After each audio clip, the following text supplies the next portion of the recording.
1980 की शाम प्रशांत महासागर के बीचों बीच लहरों का समंदर उफान पर था। आकाश में काले बादल घिरे थे और दूर कहीं बिजली की चमक उस अंधेरे को चीरते हुए निकल रही थी।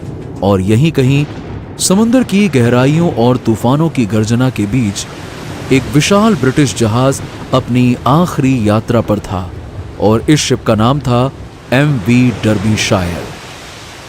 42 लोग, एक कप्तान और एक सफर जो आगे जाके सालों के अंतहीन सफर में बदलने वाला था। दरअसल ये कोई साधारण जहाज नहीं था, बल्कि ये एक ब्रिटेन के जहाजी इतिहास का गौरवशाली ब्रिज क्लास OBO कैरियर था, जो कि इतना बड़ा था कि उसके 9 होल्ड 7 मंजिला इमारत जितने थे और 1,70,000 टन स्टील और पावर से बना ये जहाज दुनिया का सबसे भरोसेमंद, अनब्रेकेबल और अनशिंकेबल कार्गो जहाज था, ठीक 1912 के टाइटैनिक जहाज की तरह। ऑफिशियल रिकॉर्ड्स के अनुसार यह शिप 11 जुलाई 1980 को सेप्टलेस, क्वेबेक, कनाडा से निकला था और इसका फाइनल डेस्टिनेशन जापान का कावासाकी शहर था और इसमें टोटल 42 लोगों के साथ साथ 1,57,446 टन आयरन ओर भी लोडेड थे। अब शुरुआती दिनों में तो ये जहाज बिल्कुल सही सलामत अपनी यात्रा पर आगे बढ़ रहा था और इसके 47 वर्षीय कप्तान जेफरी अंडरहिल भी काफी अनुभवी नाविक थे। लेकिन 9 सितंबर की रात उन्हें इस बात का बिल्कुल भी अंदाजा नहीं था कि ये अडिग, अचल और ताकतवर स्टील का महल टाइफून ऑर्चिड नामक तूफान की ओर बढ़ रहा था, जो कि एक ऐसा तूफान था जो कुछ ही घंटों में इस शिप के हर बोल्ट, हर वेल्ड और हर उम्मीद को निगल जाने वाला था।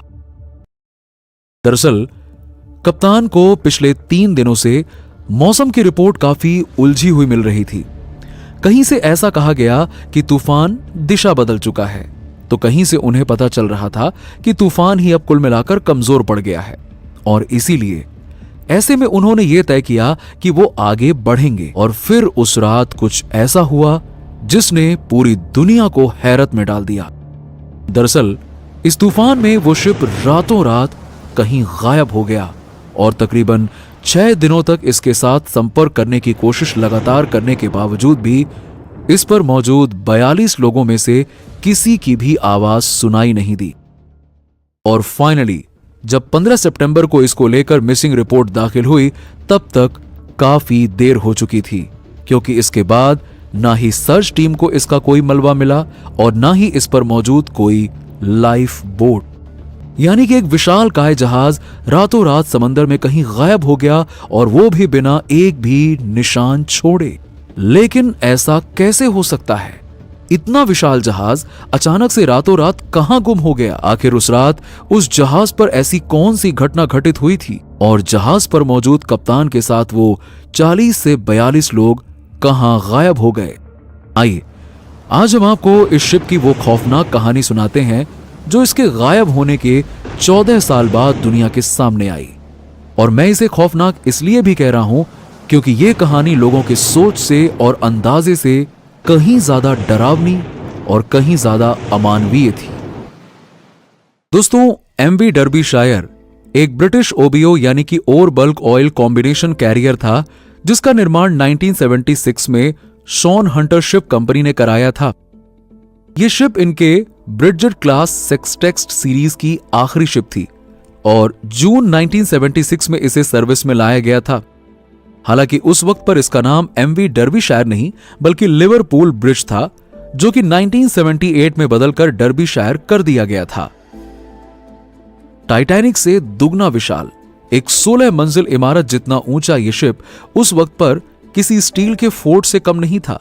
और तो और इसके strong build quality, advance radar system और गायरो कंपास और रेडियो इक्विपमेंट्स की वजह से इसे उस वक्त का अनब्रेकेबल और अनशिंकेबल शिप भी कहा जाता था। और इसीलिए जब ये गायब हुआ तो 6 दिनों तक इसको लेकर किसी ने सोचा भी नहीं था कि यह समंदर में डूब जाएगा।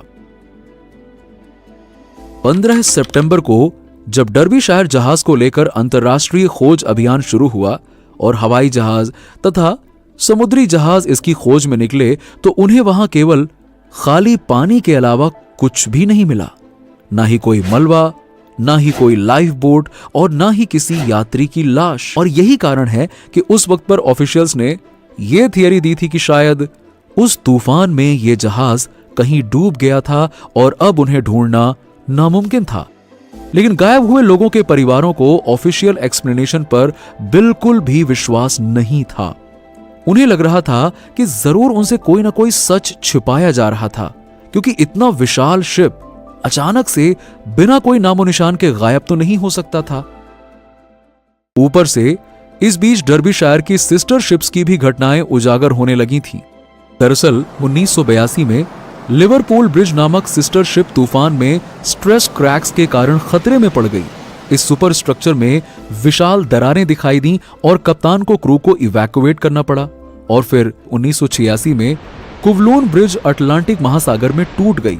शक्तिशाली लहरों और कमजोर हल की वजह से शिप 2 हिस्सों में बंट गई। और इन दोनों घटनाओं ने स्पष्ट कर दिया कि ब्रिज क्लास जहाजों में स्ट्रक्चरल डिफेक्ट मौजूद थी। यानी कि यह केवल डर्बीशायर का मामला नहीं था, इस कंपनी की पूरी शिप में ही डिजाइन फ्लॉज और स्ट्रक्चरल वीकनेस नजर आ रही थी, जिसको लेकर 1989 में एक जांच भी बिठाई गई। हालांकि इसके रिजल्ट्स में भी कुछ खास देखने को नहीं मिला और डर्बीशायर शिप के कंपनी को क्लीन चिट दे दी गई। लेकिन मृतक के परिवार अभी भी इस पूरे इन्वेस्टिगेशन से नाराज थे। उनके दिमाग में अभी भी उस रात का रहस्य, टाइफून ऑर्चिड की गर्जना और अनसुलझे सवाल घूम रहे थे। उन्हें ऐसा लग रहा था कि मानो सरकार उनसे कुछ छुपा रही है, पर किसी चमत्कार के इंतजार के अलावा वो और कुछ भी नहीं कर सकते थे। और यह चमत्कार हुआ साल 1994 यानी 1994 में, जब आईटीएफ की एक टीम को डर्बीशायर का मलबा मिला। 14 साल पहले सितंबर 1980 की उस रात से डर्बीशायर के परिवारों और नाविकों की यादों में अनगिनत सवाल और बेचैनी घर कर चुकी थी। 42 नाविक और उनके परिवारों के सदस्य समुद्र की असीम गहराई में हमेशा के लिए खो गए थे और किसी ने कभी यह अंदाजा भी नहीं लगाया था कि इतना विशाल और इतना मजबूत दिखने वाले इस जहाज की इतनी जल्दी और अकल्पनीय तरीके से मौत हो सकती है। लेकिन परिवारों की निरंतर कोशिशों और अंतर्राष्ट्रीय संगठन इंटरनेशनल ट्रांसपोर्ट वर्कर्स फेडरेशन की मदद से साल 1994 एक स्पेशल टीम को वहां भेजा गया, जहां जहाज आखिरी बार रेडियो पर नोटिस हुआ था। दरअसल वहां समुद्र की गहराई लगभग 4 किलोमीटर थी और इतने वर्षों के बाद किसी को उम्मीद भी नहीं थी कि डर्बीशायर का कोई अवशेष मिल पाएगा। लेकिन आधुनिक तकनीक और पानी के भीतर जाने वाले रिमोट कंट्रोल मशीन्स और सोनार इमेजिनिंग की मदद से आईटीएफ की टीम ने केवल 23 घंटों में जहाज का मलबा ढूंढ निकाला। और यह मलबा उस वक्त सिर्फ धातु का टुकड़ा नहीं था, बल्कि ये उस रात की पूरी कहानी थी जो उस खौफनाक मंजर को बयां कर रही थी, जो उस रात उस शिप पर मौजूद 42 लोगों ने महसूस किया था। और मैं ऐसा इसलिए कह रहा हूं क्योंकि जब पहली बार विशेषज्ञों ने जहाज के आगे के हिस्से को देखा तो उनके लिए उससे भयानक दृश्य और कुछ नहीं था। दरअसल 9 सितंबर 1980 की रात एमवी डर्बीशायर बिल्कुल शांति से समंदर की सतह पर छलांग लगा रहा था, लेकिन कुछ ही मिनट बाद अचानक से शिप में तेज हलचल होने लगी। जहाज के कप्तान को भी यह हलचल महसूस हुई और उन्होंने शिप को अच्छी तरीके से चेक किया और उन्हें उस वक्त जहाज में कोई भी कमी नजर नहीं आई। पर जैसे ही उन्होंने रेडियो पर पास के कंट्रोल सेंटर पर बात करने की कोशिश की, उनके साथ उनका संपर्क नहीं हो पाया। यानी कि जहाज में धीरे धीरे कुछ खामियां आना शुरू हो गई थीं। हालांकि कप्तान इस बात को लेकर निश्चिंत थे कि कुछ भी हो जाए पर यह जहाज डूबेगा तो नहीं। लेकिन अगले ही पल समंदर के अंधेरे में तेज तूफान ने इस जहाज को चारों ओर से घेर लिया, जिसको लेकर ना तो इस जहाज के कप्तान तैयार थे और ना ही ये जहाज खुद। ये तूफान इतना शक्तिशाली था कि कुछ ही मिनटों में इसने जहाज के सारे कंट्रोल्स फेल कर दिए और फिर अपनी अथाह ताकत से इसने जहाज के ऊपर पानी और तेज हवा की बौछार करनी शुरू कर दी। उधर जहाज पर बैठे लोग कुछ समझ ही नहीं पा रहे थे कि अचानक ही कुछ मिनटों में ये जहाज को हो क्या गया। वो किसी तरह से अपनी जान बचाने की कोशिश में लगे थे और फिलहाल ऐसा करने के लिए उनके पास बेस्ट ऑप्शन तो ये था कि जहाज पर मौजूद लाइफ बोट्स का इस्तेमाल करें। लेकिन इससे पहले कि वो इसका इस्तेमाल कर पाते, अचानक से जहाज डूबने लगा और जहाज पर लोग अपनी जान बचाने के लिए इधर उधर भागने लगे। कुछ समंदर में छलांग लगाने लगे और कुछ ईश्वर से प्रार्थना करने लगे। पर इसी बीच 1 मिनट के अंदर अंदर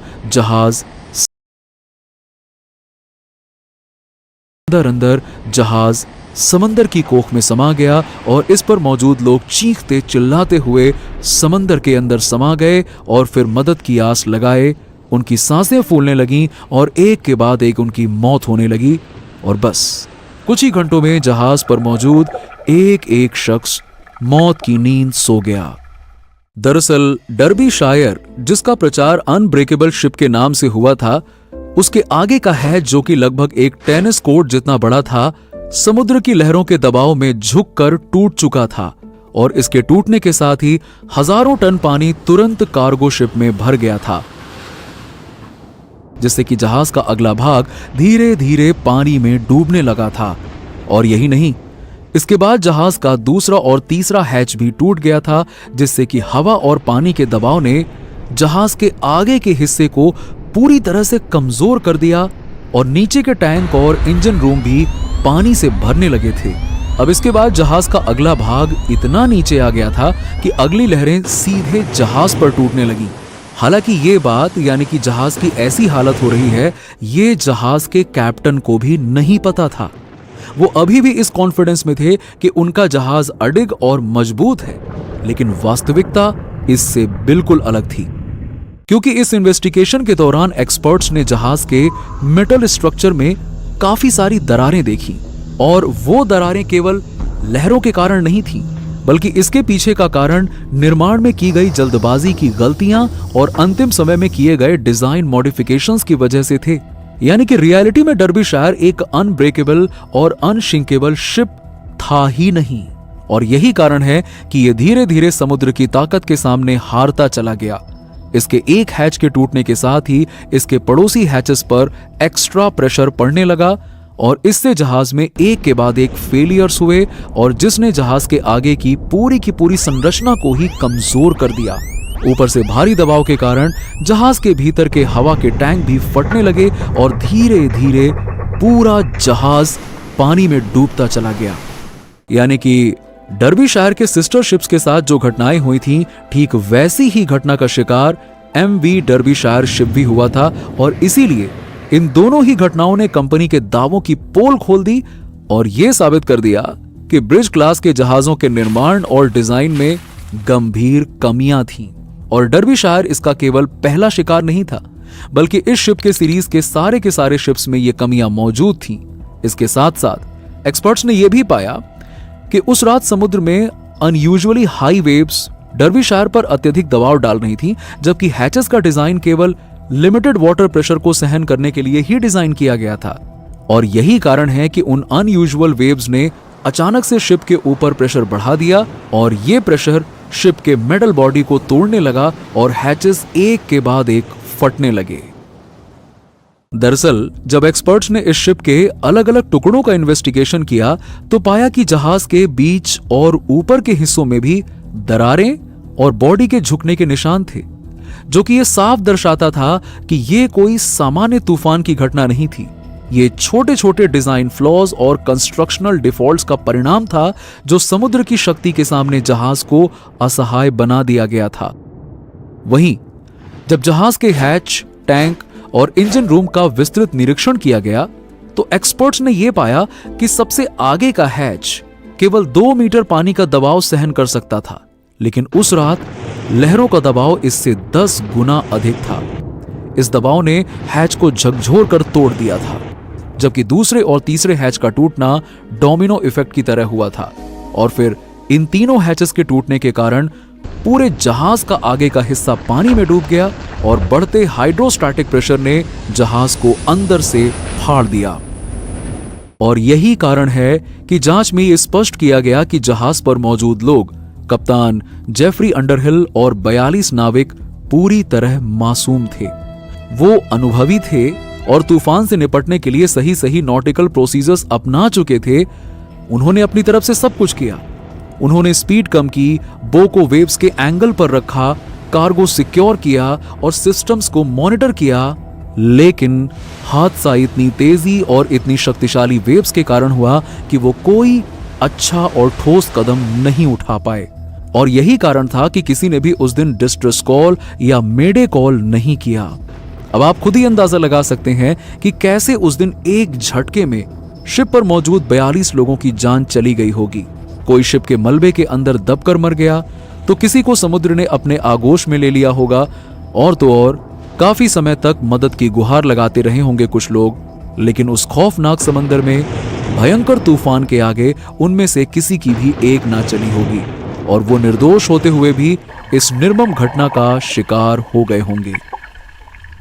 तो 1994 के इन्वेस्टिगेशन के बाद साल 2007 में सेलर और लेखक क्रेग बी स्मिथ ने भी उन एक्सपर्ट्स के दावों की पुष्टि की।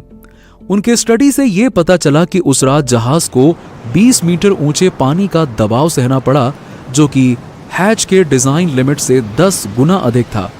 यह दबाव इतना अधिक था कि हैचों का कोलैप्स होना निश्चित हो गया था और ऊपर से तेज गति वाली लहरों ने ट्रांजिएंट इंपल्स प्रेशर उत्पन्न किया, जिन्हें गिफली पीक्स कहा जाता है, और ये दबाव जहाज के स्टील बॉडी को फ्रैक्चर करने के लिए पर्याप्त थे। इसी के साथ ही स्मिथ ने यह डॉक्यूमेंट भी किया कि उस रात हाइड्रोडायनामिक प्रेशर 5650 किलो पास्कल्स या 500 मेट्रिक टन प्रति वर्ग मीटर तक पहुंच सकता था, और यही डर्बीशायर पर हुआ। यानी कि इसमें कोई दो राय नहीं थी कि यह सिर्फ एक प्राकृतिक घटना नहीं थी, बल्कि इसके पीछे शिप बनाने वाली कंपनी की कमियां भी शामिल थीं। और यही कारण है कि इस इंसिडेंट के बाद सिविल क्लेम्स में मृतकों के रिलेटिव्स को कॉम्पनसेशन दिया गया और साथ ही साथ समुद्री सुरक्षा के मानकों में भी कई बदलाव लाए गए। जैसे कि इसके बाद हैच और हल डिजाइन पर कठोर परीक्षण अनिवार्य किया गया। इसको लेकर इंस्पेक्शन प्रोसीजर सख्त किए गए और फ्यूचर ओबीओ कैरियर्स की सेफ्टी गाइडलाइंस में भी सुधार हुआ। वहीं डर्बीशायर और उस पर मौजूद लोगों की याद में कई मेमोरियल्स बनाए गए। 21 सितंबर 1980 को बीबी लाइन की जहाज कैम्ब्रिजशायर ने उस क्षेत्र में मेमोरियल सर्विस आयोजित की जहां डर्बीशायर डूबी थी। इसके बाद 20वीं सालगिरह पर लिवरपूल, इंग्लैंड में deputy prime minister John Prescott की उपस्थिति में एक विशेष मेमोरियल सर्विस हुई, और फिर 30वीं सालगिरह पर भी जहाज के होम पोर्ट लिवरपूल में फैमिलीज और सी कम्युनिटीज ने भी इसे ट्रिब्यूट दिया। 15 सितंबर 2018 को इसको लेकर church of our lady and saint Nicholas Liverpool के बगीचे में एक स्थायी स्मारक स्थापित किया गया, जो हमेशा इस घटना और वहां खोई गई 42 जानों की याद दिलाता रहेगा। तो दोस्तों, एमवी डर्बीशायर आज केवल एक जहाज नहीं रहा, आज ये सुरक्षा, सतर्कता और परसिवियरेंस का प्रतीक बन चुकी है। इसके लेसन्स ने न केवल नए जहाजों के डिजाइन और कंस्ट्रक्शन में सुधार किया, बल्कि समुद्री जीवन और जोखिम के इंडस्ट्रीज की भी सोच बदल दी। तो ये थी कहानी अनसिंकेबल शिप एमवी डर्बीशायर की। अगर आपको ये पसंद आई हो तो इसे लाइक और शेयर जरूर करें और हमारे चैनल को सब्सक्राइब करना ना भूलें, ताकि आप ऐसे ही और भी इंटरेस्टिंग और इंफॉर्मेटिव समुद्री और ऐतिहासिक कहानियां देख सकें। तो आज के लिए बस इतना ही।